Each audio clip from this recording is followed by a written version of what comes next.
नमस्कार students, J9 classes के YouTube channel पर एक बार फिर आपका हार्दिक स्वागत है। टेंस की जो सीरीज चल रही थी हमारी, उसमें हमने पिछली जो क्लास थी उसमें पास्ट इंडेफिनिट टेंस के बारे में हमने पढ़ा था।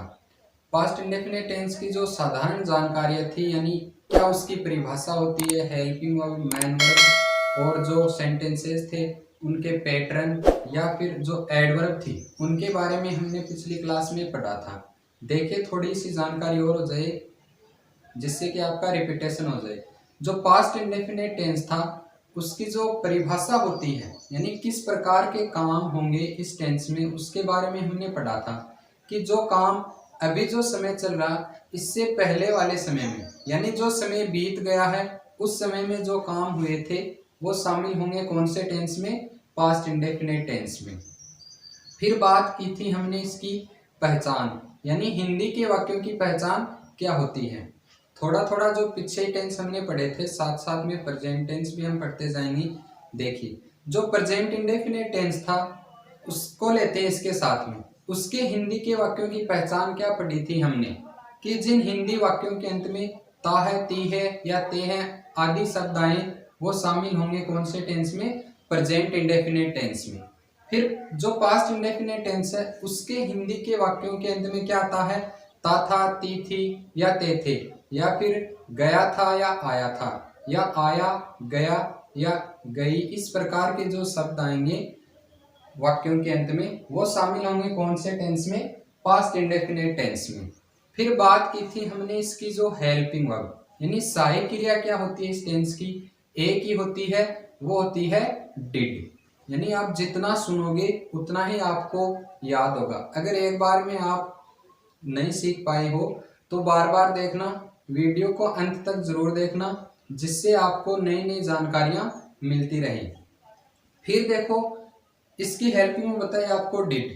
जो इस टेंस के साधारण वाक्य होते हैं, याद करने लायक बात क्या है इस टेंस की कि जो साधारण वाक्य होंगे इस टेंस के उनमें हम हेल्पिंग वर्ब का प्रयोग नहीं करते हैं, यानी हेल्पिंग वर्ब का प्रयोग नहीं करेंगे। जिस प्रकार प्रेजेंट इंडेफिनिट टेंस के हमने साधारण वाक्य पढ़े थे उसमें भी हमने हेल्पिंग वर्ब का प्रयोग नहीं किया, इस टेंस के साधारण वाक्यों में भी हम हेल्पिंग वर्ब का प्रयोग नहीं करेंगे।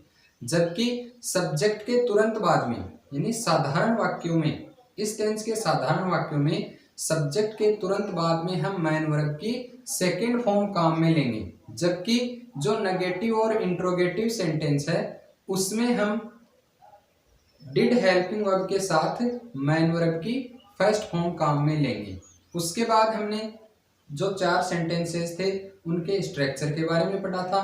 एडवर्ब पढ़ी थी कि यानी ये एडवर्ब जो समय बता रही हैं, ये एडवर्ब यदि किसी वाक्य में मिले तो वो वाक्य शामिल होंगे कौन से टेंस के, पास्ट इंडेफिनिट टेंस के।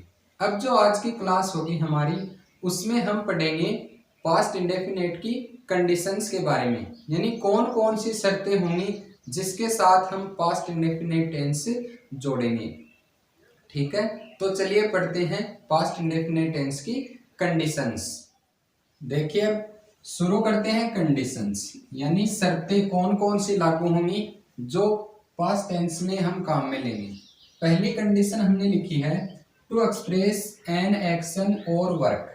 एक्सप्रेस का अर्थ होता है व्यक्त करना, एक्शन यानी कोई काम या कोई घटना या कोई स्थिति, और वर्क यानी काम, किसी ऐसे काम या किसी ऐसी घटना को व्यक्त करने के लिए दैट हैपेंड। हैपेंड का अर्थ होता है घटित होना, कोई काम या कोई स्थिति जो घटित हुई थी और कंप्लीटेड या वो काम समाप्त हुआ था इन पास्ट। पास्ट का अर्थ होता है बीता हुआ समय। सीधी सी बात हिंदी में सुनो कि कोई ऐसा काम या कोई ऐसी घटना जो पास्ट में या बीते हुए समय में वो घटित हुई हो या वो काम समाप्त हो गया था।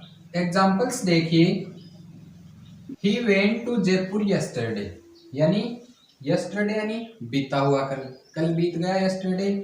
ही वेंट, देखिए साधारण वाक्य है, यहाँ पर हमने डिड का प्रयोग नहीं किया। क्यों नहीं किया? क्योंकि रूल है इस टेंस का कि इस टेंस के साधारण वाक्यों में हम हेल्पिंग वर्ब का प्रयोग नहीं करते हैं, जबकि सब्जेक्ट के तुरंत बाद में हम मैन वर्ब की सेकेंड फॉर्म काम में लेते हैं। He went to Jaipur yesterday, वह कल जयपुर गया। यह वह कल जयपुर गया था। ठीक है, तो ये वेंट जो है ये गो की सेकंड फॉर्म है। ठीक है, दूसरा एग्जांपल देखिए, इट रेन, रेन का अर्थ वर्षा होना, रेन की सेकंड फॉर्म जोड़ दिया इसके साथ में ईडी, तो ये बन गया rain. It rain the whole morning, morning आपको बताया था दिस मॉर्निंग बीत गई है, पूरी सुबह वर्षा हुई थी या पूरी सुबह वर्षा हुई।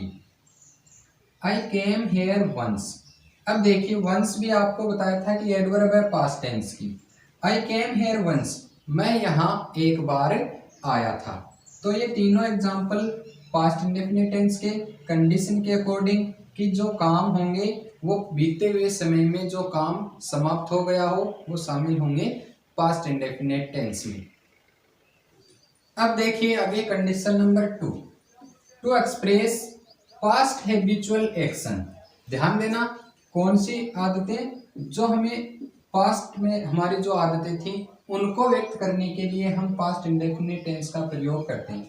यानी समझो कंडीशन क्या है, जो आदतन कार्य होते हैं यानी हम जो काम रोजाना करते हैं वो तो शामिल होंगे प्रेजेंट इंडेफिनिट टेंस में, यानी रोजाना करने वाले काम हम शामिल करेंगे प्रेजेंट इंडेफिनिट में।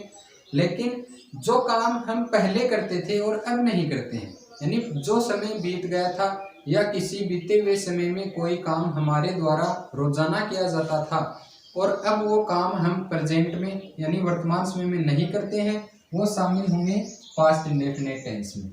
एग्जाम्पल से समझिए इनको। I use to go for swimming every day. अब जैसे हम एवरी डे को देखेंगे तो ऐसा लगता है कि ये प्रेजेंट का वाक्य है, एवरी डे आपको एडवर्ब बताएगी ये प्रेजेंट इंडेफिनिट। लेकिन एग्जाम्पल को देखो, I use to go for swimming every day, मैं प्रत्येक दिन स्विमिंग के लिए जाता था, यानी पहले जाता था अब नहीं जाता हूँ। सेकंड फॉर्म लगी है ना use, I use to go for swimming every day, मैं स्विमिंग करने के लिए या तैरने के लिए मैं हमेशा जाता था, अब नहीं जाता हूँ। दूसरा एग्जाम्पल देखिए, इन माई चाइल्डहुड, कब की बात हो रही है, मेरे बचपन की, जब मैं छोटा था या मेरे बचपन में। आई प्लेड क्रिकेट, मैं क्या करता था, क्रिकेट खेलता था। और एग्जाम्पल देखिए, सी ऑलवेज, अब ये ऑलवेज जो शब्द है वे इससे ये पता चल रहा है कि ये ना कि प्रेजेंट इंडेफिनिट टेंस का वाक्य, लेकिन नहीं। पूरा एग्जाम्पल देखो, she always invited me to dinner, वह मुझे हमेशा डिनर के लिए या रात्रि भोज के लिए मुझे वो हमेशा आमंत्रित करती थी। सीधी सी बात क्या है, कंडीशन को समझो कि कोई काम जो हम पहले या वर्तमान समय में हम उस काम को रोजाना करते थे, जो काम पहले रोजाना होते थे अब नहीं होते हैं, वो शामिल होंगे पास्ट इंडेफिनिट टेंस में। ये हुई कंडीशन नंबर 2। अब देखिए आगे कंडीशन नंबर 3, इन इम्प्रोबेबल, प्रोबेबल का अर्थ होता है संभावित या संभावना, इम्प्रोबेबल यानी असंभावित। कंडीशनल सेंटेंस, कंडीशनल यानी कंडीशन का अर्थ होता है शर्त, कंडीशनल यानी शर्त वाले सेंटेंस वाक्य, जो असंभावित शर्त वाले वाक्य होते हैं, यानी उनकी संभावना नहीं होती है लेकिन ऐसा माना जाता है। या फिर बोल सकते हैं with conditional sentences type second, जो टाइप फर्स्ट थे कंडीशनल सेंटेंस उसमें हमने काम में लिया था प्रेजेंट इंडेफिनिट टेंस। अब कंडीशनल नंबर 2 सेंटेंस हैं, ये आते हैं पास्ट इंडेफिनिट टेंस में। एग्जाम्पल देखिए, एग्जाम्पल से आपको समझ में आएगी condition. If I had money, ये है वर्ब की सेकंड फॉर्म, यदि मेरे पास पैसे होते या मेरे पास धन होता, I would buy A car, तो मैं एक कार खरीदता, यानी ये संभावना जताई जा रही है जबकि ऐसा कुछ नहीं है। यही कंडीशन है कि असंभावित शर्त वाले वाक्यों के साथ। If I had money I would buy A car, यदि मेरे पास पैसे होते तो मैं एक कार खरीदता। दूसरा example, if you worked hard, ये भी वर्ब की सेकंड फॉर्म है, यदि तुम कठिन परिश्रम करते, यू वुड पास, या तुम कठिन मेहनत करते तो तुम पास हो जाते, तुमने मेहनत नहीं की, ये ऐसा माना जा रहा है कि तुम्हारे मेहनत नहीं करने के कारण तुम पास नहीं हुए। If I knew his address, ये भी वर्ब की सेकंड फॉर्म है, यदि मैं उसका पता जानता या यदि मुझे उसका पता मालूम होता तो आई वुड टेल यू, तो मैं तुम्हें बता देता। संभावना जता रहा है इस वाक्य में भी, एड्रेस है नहीं मेरे पास, लेकिन यदि होता तो मैं तुम्हें जरूर ये एड्रेस बताता। यही है कंडीशनल इन इम्प्रोबेबल कंडीशनल सेंटेंस। असंभावित शर्त वाले वाक्यों के साथ, यानी ऐसा होता तो मैं कुछ ऐसा करता। ये हुई कंडीशन नंबर 3। अब देखिए कंडीशन और, पास्ट में किसी एक्शन के होते रहने का बोध कराने के लिए हम काम में लेंगे पास्ट इंडेफिनिट टेंस। कंडीशन को समझो, पास्ट में कोई काम होता रहता था, उसका बोध कराने के लिए या उसको बताने के लिए, उसको एक्सप्रेस करने के लिए पास्ट इंडेफिनिट टेंस। एग्जांपल्स देखिए, व्हाइल शी कुक्ड, उसके खाना पकाने के दौरान, व्हाइल का अर्थ होता है के दौरान, उसके खाना पकाने के दौरान आई रोट ए बुक, मैं क्या करता, यानी सीधा सा समझो, जब वो खाना पकाती थी तो मैं क्या करता था, एक बुक लिखता था। वर्ब की सेकंड फॉर्म है, उसके खाना पकाने के दौरान मैं एक किताब लिखता था।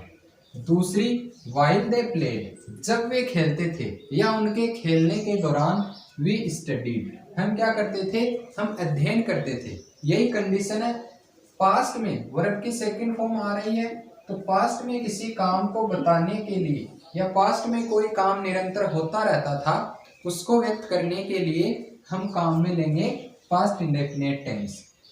ये 4 कंडीशन हो गई पास्ट इंडेफिनिट टेंस की। इसके अलावा एक कंडीशन और है, उसको हम अगर उसके साथ में जुड़ेगा पास्ट परफेक्ट टेंस, तो बेटर रहेगा कि हम उस टेंस के साथ साथ इस टेंस की जो कंडीशन है वो हम अगले टेंस में यानी पास्ट परफेक्ट टेंस में पढ़ेंगे।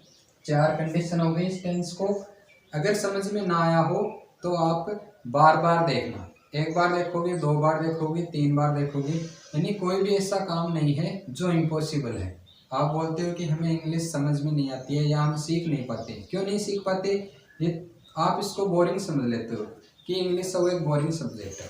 लेकिन जैसे जैसे आप इनको निरंतर देखते जाओगे, यानी ज़्यादातर आप प्रैक्टिस करते रहोगे, तो आप आसानी से सीख भी जाओगे। ऐसा कुछ भी काम नहीं है जो इम्पॉसिबल है। बार बार पढ़ोगे, बार बार समझोगे किसी चीज़ को।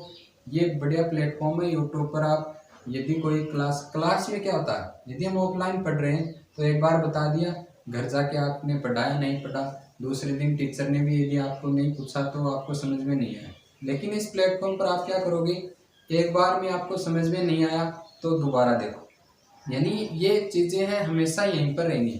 बार बार देखते रहोगे तो आप आसानी से समझ जाओगे। ठीक है, इसके बाद जो अगला वीडियो होगा उसमें हम पढ़ेंगे पास्ट इंडेफिनिट टेंस की एक्सरसाइज के बारे में, कि किस प्रकार एग्जाम में हमें क्वेश्चन पूछे जा सकते हैं या ट्रांसलेट हम किस प्रकार से करेंगे। आज के लिए इतना ही, बाकी का जो है वो हम अगली क्लास में पढ़ेंगे। धन्यवाद।